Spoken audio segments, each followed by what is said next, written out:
जैसे एक तोता होता है ना, पालतू तोता, जो सिखाया जाता वैसा बोलता है, मिट्ठू मियाँ कहते हैं उसे, है ना। क्या हम देखा देखी कर रहे हैं?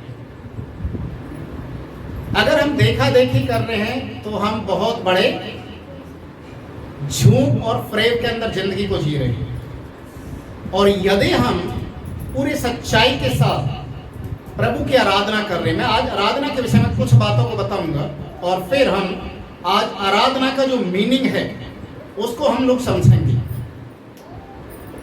परमेश्वर के वचन में यूहन्ना रचित सुसमाचार उसका 4 अध्याय जो आप निकालेंगे, यूहन्ना रचित सुसमाचार 4 अध्याय, यहां पर प्रभु यीशु मसीह और एक सामरी स्त्री, इनके बीच की एक वार्तालाप है। और सामरी स्त्री के पास एक प्रश्न है और वो कहती है, हमारे पुरखा, हमारे जो बुजुर्ग थे, वो पहाड़ के ऊपर जाकर परमेश्वर की महिमा करते थे। और इसलिए पहाड़ के ऊपर आराधना करना वो अच्छा लगता है, क्योंकि ऊंचाई पर हमारा जो परमेश्वर वो बड़ा परमेश्वर है और जितना ऊंचाई पर उसकी आराधना करेंगे उतना अच्छा है। आपको मालूम है हमारे भारत देश के अंदर आज भी बहुत सारे लोग पहाड़ों की यात्रा करते हैं और सोचते हैं कि पहाड़ों पर पूजा पाठ करने से, आराधना करने से स्वर्ग तक डायरेक्ट हमारी पहुंच जाएगी। पर यरूशलेम के लोग क्या कहते हैं, यहूदी लोग क्या कहते हैं? पहाड़ों पर परमिशन नहीं है, यरूशलेम के मंदिर में, इसलिए आराधना करने के लिए कहां आना है? यरूशलेम आना है। पर बाइबल हमें बताती है सामरी और यहूदी लोगों के बीच में तो एका नहीं है, उनके बीच में तो लड़ाई चल रही है, झगड़ा है, एक दूसरे की शक्ल देखना पसंद नहीं करेंगे। और अगर यहूदियों को किसी दूसरे नगर में जाना और सामरी नगर उनके बिल्कुल नजदीक में है, सामरी नगर से गुजर कर जाना है तो नहीं जाएंगे। उनकी सीमा के अंदर भी, बॉर्डर को भी वो टच नहीं करना चाहते, क्योंकि वो सोचते हैं ये अशुद्ध लोग हैं। और सामरी लोग क्या कहते हैं? हम परमेश्वर के हैं, हमारा परमेश्वर पहाड़ों का परमेश्वर है। और ये यरूशलेम के लोग बेकार में ही यरूशलेम के मंदिर में प्रार्थना करते हैं। बहुत बड़ा झगड़ा है। आज आराधना के विषय में बहुत सारे लोगों के अंदर कंफ्यूजन है। आराधना क्या है, कैसे है, कैसे करनी है? यहां पर यूहन्ना रचित सुसमाचार 4 अध्याय उसके 20 पद से आप पढ़ेंगे तो सामरी स्त्री का जो जवाब है वो क्या कहती है? हमारे बाप दादाओं ने इसी पहाड़ पर आराधना की और तुम कहते हो, यीशु मसीह से कहती है कि तुम कहते हो वह जगह जहां आराधना करनी चाहिए यरूशलेम में। उनके बीच का जो विवाद है वो केवल आराधना पर है। Hallelujah, hallelujah.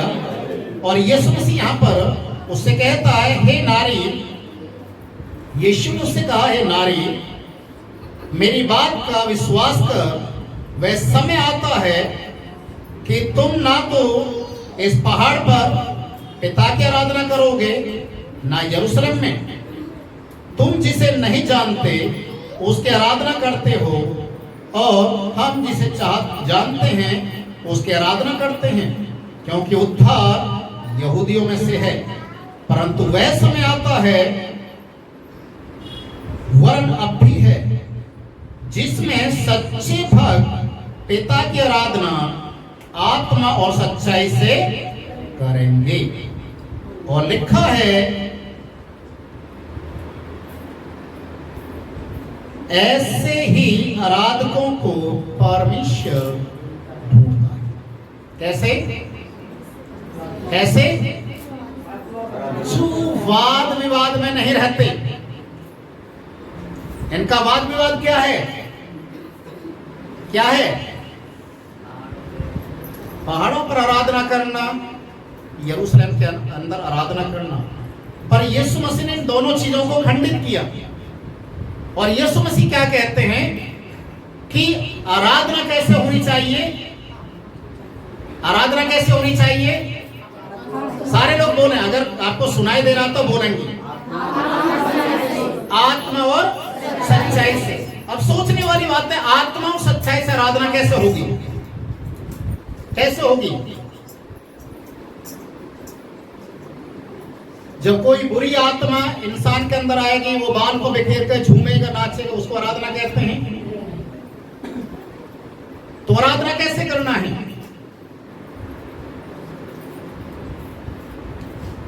आप जब परमेश्वर के भवन में आए, भजन संहिता उसके 100 अध्याय को आप पढ़ेंगे तो वहां पर लिखा है, जब तुम परमेश्वर के भवन में आओ कैसे आना है? आप पढ़ें जरा भजन संहिता 100 अध्याय।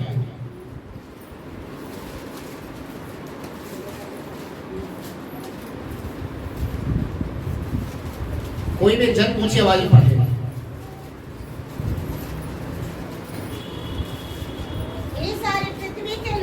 यहोवा का जय जयकार करो, आनंद से यहोवा की आराधना करो, जय जयकार के साथ उसके सम्मुख आओ।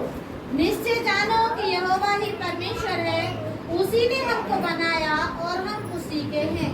हम उसकी प्रजा और उसकी चराई की भेड़ें हैं। उसके फाटकों से धन्यवाद और उसके आंगनों में स्तुति करते हुए प्रवेश करो। उसका धन्यवाद करो और उसके नाम को धन्य कहो, क्योंकि यहोवा भला है और उसकी करुणा सदा के लिए और उसकी सच्चाई पीढ़ी से पीढ़ी तक बनी रहती है। परमेश्वर की महिमा क्यों करना है? यहाँ पर उसका थोड़ा सा विवरण दिया गया है। परमेश्वर की आराधना क्यों करना है?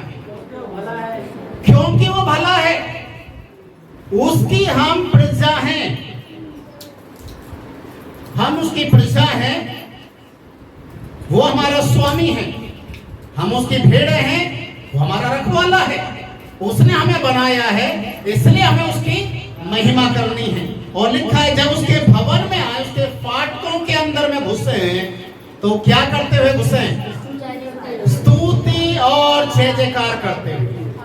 आप सोचने वाली बात है, आप परमेश्वर के भवन में आ रहे हैं, आपका मुंह लटका हुआ है, आप परमेश्वर के भवन में आ रहे हैं, आपको शरीर में प्रॉब्लम है, आप परमेश्वर की आराधना कैसे करेंगे?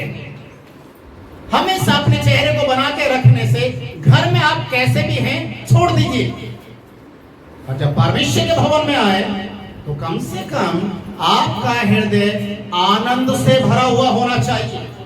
जब एक व्यक्ति को कोई खजाना मिल जाता है, वो कभी भी मुंह लटका कर नहीं बैठता, कभी रोता नहीं खजानों को देखकर, बल्कि वो आनंद से भर जाता है। Hallelujah, hallelujah. यीशु मसीह तो आपके लिए खजाना है, वो बहुमूल्य मोती है जिसकी खोज में दुनिया के लोग ढूंढ रहे हैं, पाने की कोशिश कर रहे हैं, और आपने तो पा लिया, आपके पास वो खजाना है। इसलिए यहाँ पर परमेश्वर का दास कहता है कि उसके किसी भी उपकार को भूलना नहीं है, उसकी आराधना करना है।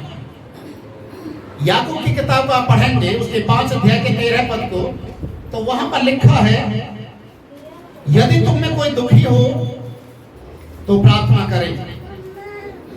और उसके साथ में दूसरा शब्द है, यदि आनंदित हो क्या करें? किसके? परमेश्वर के भजन करें। कितने लोग हैं आज परमेश्वर की महिमा करने के लिए उसके भजन को गाते हैं?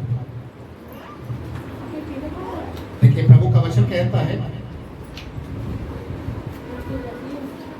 वो समय आ चुका है कि परमेश्वर की महिमा करने वाले आत्मा और सच्चाई से उसकी आराधना करें, बिना विवाद के, बिना किसी के साथ समझौता किए।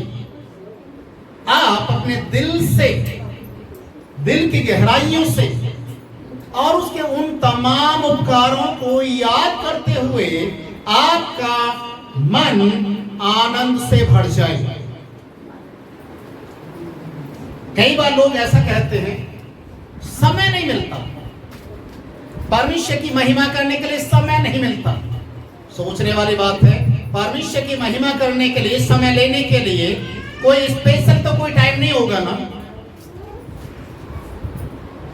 मैं अक्सर कई सारे लोगों से, विशेषकर बहनों से भी बातचीत मैंने किया,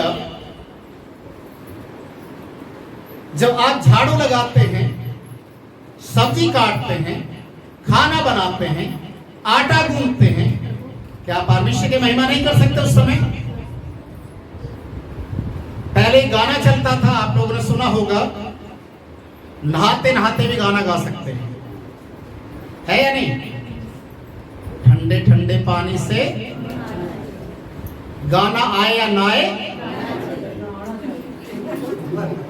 एक सोचने वाली बात है, नहाते समय कोई गाना गाने के लिए बोल रहा है कि गाना आए या ना आए फिर भी गाना चाहिए, और यहाँ तो प्रभु के लोग हैं जिनका मुंह नहीं खुलता।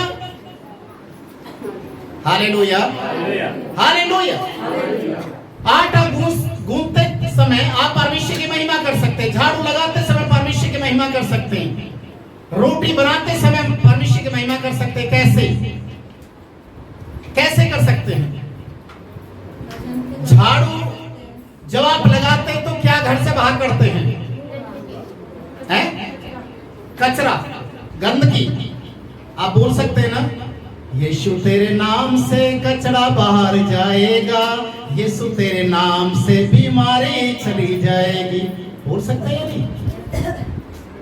जैसे मैं आटे को गूंदती हूँ, आजकल आदमी भी गूंदते हैं, जैसे हम आटे को गूंदते हैं, शैतान तुझे भी कूटेंगे। बोल सकते हैं या नहीं? जब रोटी बनाते हैं तवे पर, हाथ अगर आपका तवे पर गलती से टच हो जाए तो क्या होगा? जल जाता। आप करते शैतान तेरे भी पिटाई कर करके उई उई की आवाज आना है, तो भागना है। हालेलुया। हाँ, वॉशरूम में जाते हैं नहाने के लिए।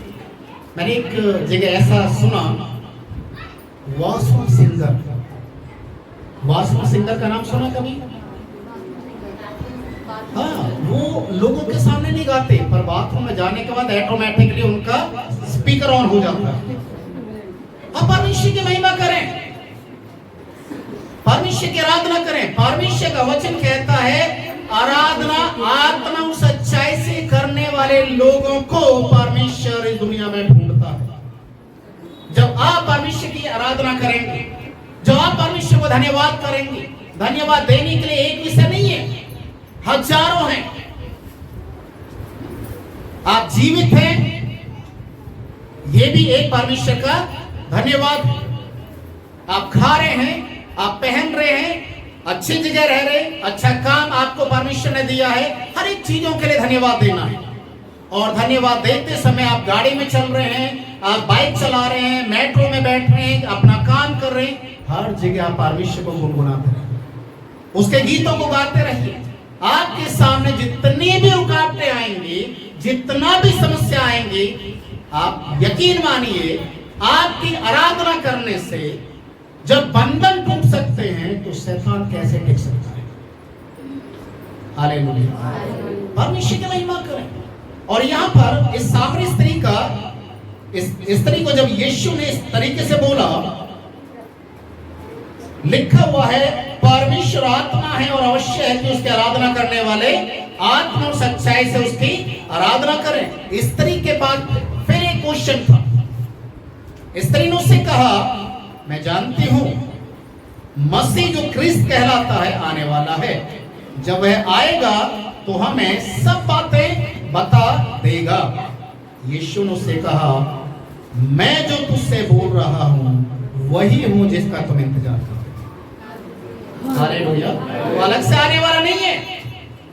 जब मसीह आएगा सिखाएगा, मसीह तेरे सामने खड़ा है, तुझे बोल रहा है, अब पहाड़ों की ओर जाना बंद करें, जहां है घुटने के बल आ जाएं और प्रभु की आराधना